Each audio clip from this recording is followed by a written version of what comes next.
I'm a mathematician, and today I'm going to do a college algebra tutorial on how to solve equations in one variable.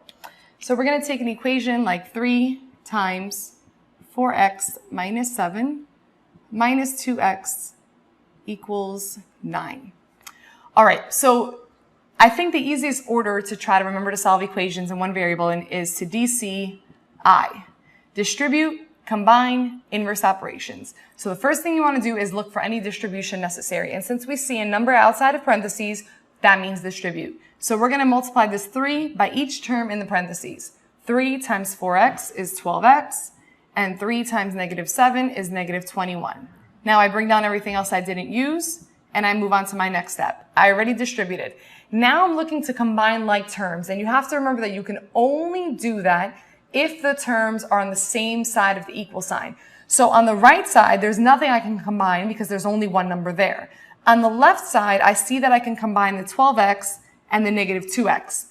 So when I do 12x minus 2x, I get 10x. Again, I bring down everything I haven't used. Once I've combined all the like terms, I start to use inverse operations to isolate my variable. So I need to get that x alone, and right now I have a 10 by it and I have a negative 21 by it. We want to get rid of addition or subtraction first. It's easier that way. So to get rid of the negative 21, we do the opposite or the inverse operation, which is plus 21. And whatever I do to one side, I must do to the other. So I'm doing plus 21 on both sides.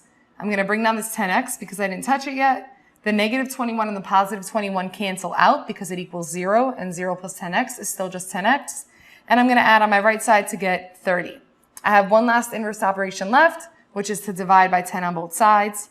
And when I do that, I get x equals 3 as my solution. So 3 letters to remember, and you may not need to use all of them in every equation, are to distribute, combine, and then use inverse operations to isolate your variable. My name is Maria, and I just gave you a college algebra tutorial on how to solve variables in equations in one variable.